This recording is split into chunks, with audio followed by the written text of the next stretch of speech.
Qui non si raccontano le solite storie, qui si dà voce a quelle dimenticate. Oggi ti racconto il carro nero, quando i bambini sparivano davvero.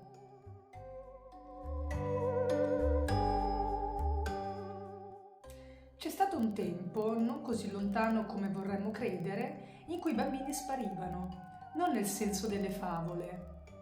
Non svanivano in un lampo, non venivano inghiottiti dalla terra, venivano portati via, su carri veri, carri di legno, carri che scricchiolavano nella notte. E la cosa più inquietante è che tutto questo è realmente accaduto.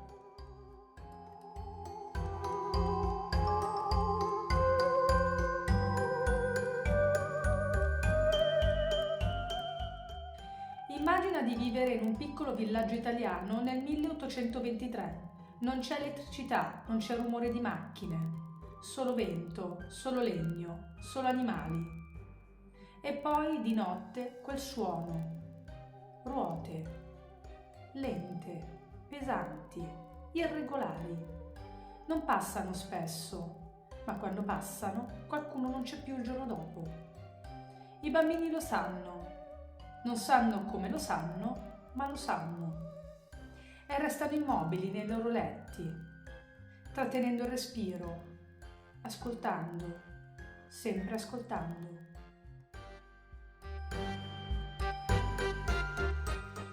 Le madri non ne parlano mai apertamente, ma chiudono le finestre prima del tramonto e quando un bambino chiede «Cos'è quel carro?», la madre risponde sempre allo stesso modo. Niente, ma lo dice troppo in fretta e le sue mani tremano. Sa che esiste davvero. Lo ha visto una volta, quando era bambina.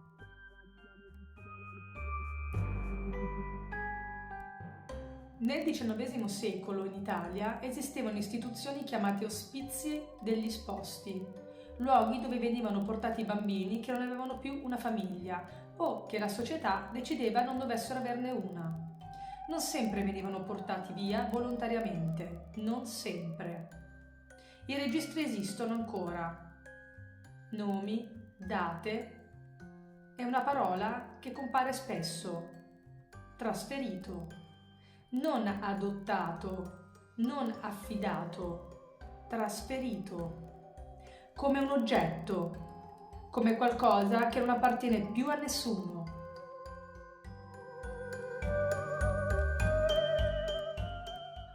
Una donna raccontò che da bambina viveva in una casa vicino all'ospizio. Disse che una notte sentì il carro fermarsi davanti all'edificio. Non era insolito, ma quella notte era diverso. Non c'erano voci, non c'erano passi. Solo il suono del legno, poi un pianto, un singolo pianto, breve, interrotto, poi silenzio. Il carro ripartì. Il mattino dopo la finestra della stanza dei bambini era aperta e uno di loro non c'era più.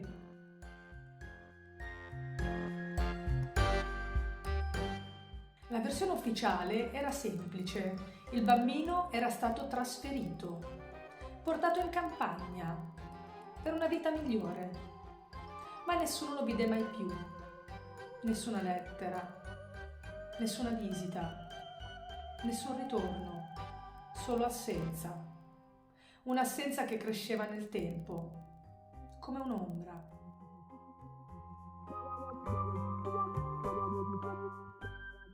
I bambini parlano tra loro, sempre, e raccontavano storie.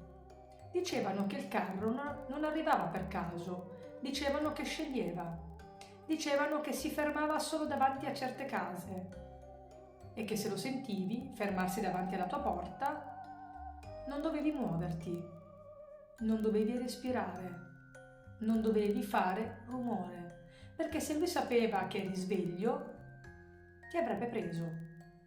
E la cosa più inquietante è che nessun adulto ti correggeva mai. Nessuno diceva non è vero. Dicevano solo dormite.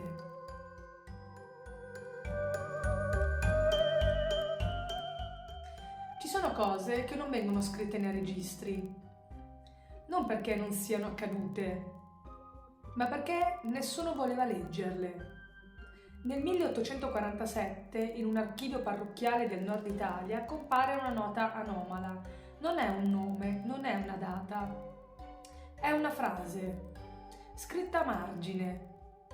La grafia è incerta, come se la mano avesse tremato. La frase dice: il bambino non voleva salire.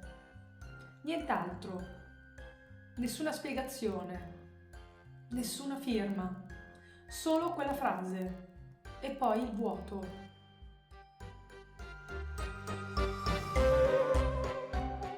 Esiste una testimonianza, non ufficiale, ma conservata, un bambino di nome Pietro, 7 anni, non scomparve, rimase, ma raccontò qualcosa che nessuno riuscì a dimenticare.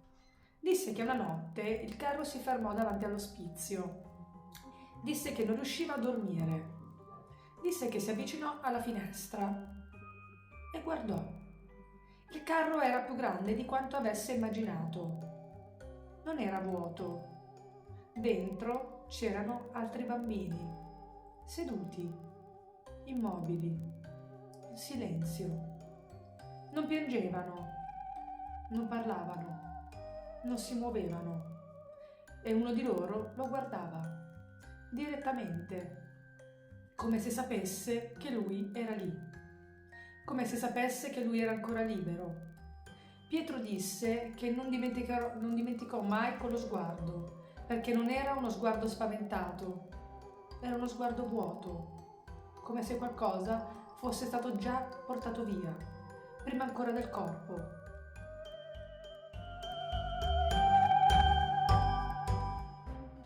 Molti bambini venivano registrati come trasferiti, ma non esistevano registri di arrivo. Era come se esistessero solo fino al momento della partenza e poi smettessero di esistere.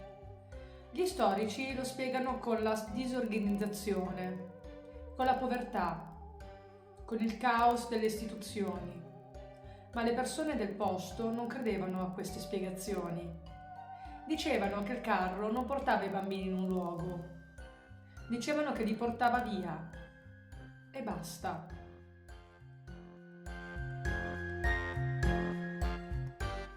Nel 1852 una donna tornò all'ospizio. Aveva lasciato suo figlio lì 3 anni prima. Era povera. Non aveva scelta. Ma ora era tornata per riprenderlo. Disse il suo nome, disse la data, disse tutto. L'uomo che controllò il registro si fermò, silenzioso. Poi disse: è stato trasferito. Lei chiese dove. L'uomo non rispose subito. E poi disse: in campagna. Lei chiese quale campagna. E l'uomo non rispose, perché non lo sapeva, perché non era scritto, perché nessuno lo scriveva mai. La donna tornò ogni anno, per anni, chiedendo la stessa cosa, ricevendo la stessa risposta, fino a quando smise di tornare, non perché avesse trovato una risposta, ma perché aveva smesso di sperare che esistesse.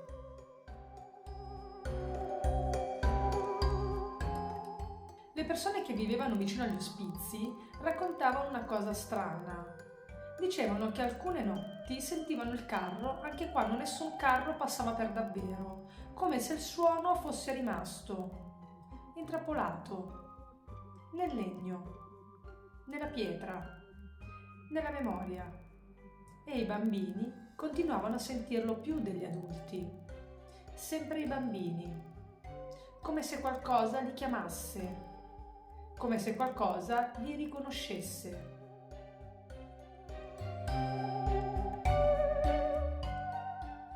Nel 1972, durante lavori di ristrutturazione in un vecchio edificio nel nord Italia, venne trovato un registro. Non era catalogato, non era elencato, era nascosto tra 2 pareti. Il registro conteneva nomi di bambini, molti nomi. Accanto ad ogni nome una sola parola, trasferito. Pagina dopo pagina, anno dopo anno, sempre la stessa parola, trasferito, trasferito, trasferito. Poi nell'ultima pagina non c'era un nome, c'era una frase, scritta con una grafia diversa, più recente. La frase diceva: il carro è passato di nuovo. Il registro era datato.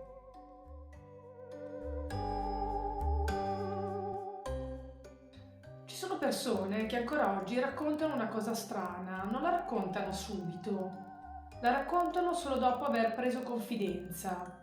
Dicono che alcune notti, quando tutto è fermo, quando non c'è vento, quando non ci sono macchine, sentono qualcosa. Non forte, non chiaro, solo il suono di ruote, lento, irregolare, legno su pietra. E ogni volta che si fermano ad ascoltare davvero, il suono smette. Come se sapesse, come se non volesse essere sentito. Non completamente.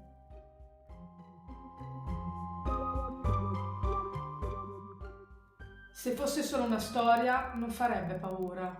Se fosse solo una leggenda, sarebbe facile dimenticarla. Ma non lo è. Perché i registri esistono.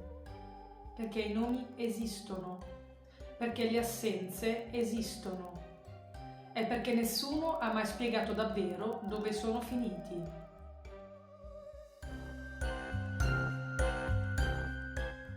C'è una cosa che il carro non poteva portare via, il nome, o meglio, non quello vero. Quello veniva perso, cancellato e dimenticato, ma un altro nome veniva dato, un nome nuovo. Un nome freddo, un nome che non parlava di una famiglia, ma di un'assenza. In Italia, ancora oggi, esistono cognomi che nascono da quei luoghi. Esposito, esposti, degli esposti. Significa una cosa sola, esposto, lasciato, consegnato al mondo senza che nessuno lo reclamasse. Era il nome dato ai bambini trovati negli ospizi, ai bambini della ruota, ai bambini del carro. Altri venivano chiamati innocenti perché non avevano colpa. Altri proietti perché erano stati gettati nella vita senza protezione. Altri ancora trovato perché qualcuno li aveva trovati, ma non era la stessa cosa che essere voluti.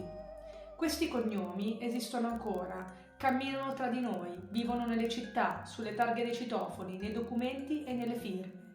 E la maggior parte delle persone che li porta non sa da dove vengono. Non sa che quel nome non è nato in una casa, è nato in un registro, è nato dopo una notte, è nato dopo il suono di ruote su pietra.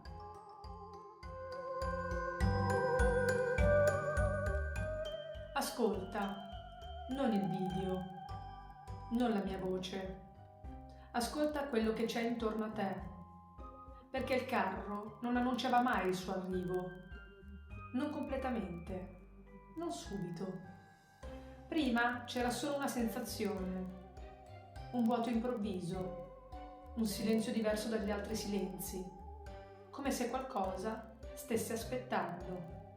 E la cosa più inquietante non è che i bambini sparivano, è che il carro non veniva per tutti, veniva solo per quelli che lo sentivano. Quindi ora c'è solo una cosa che devi chiederti, non se il carro esisteva, ma se lo hai mai sentito.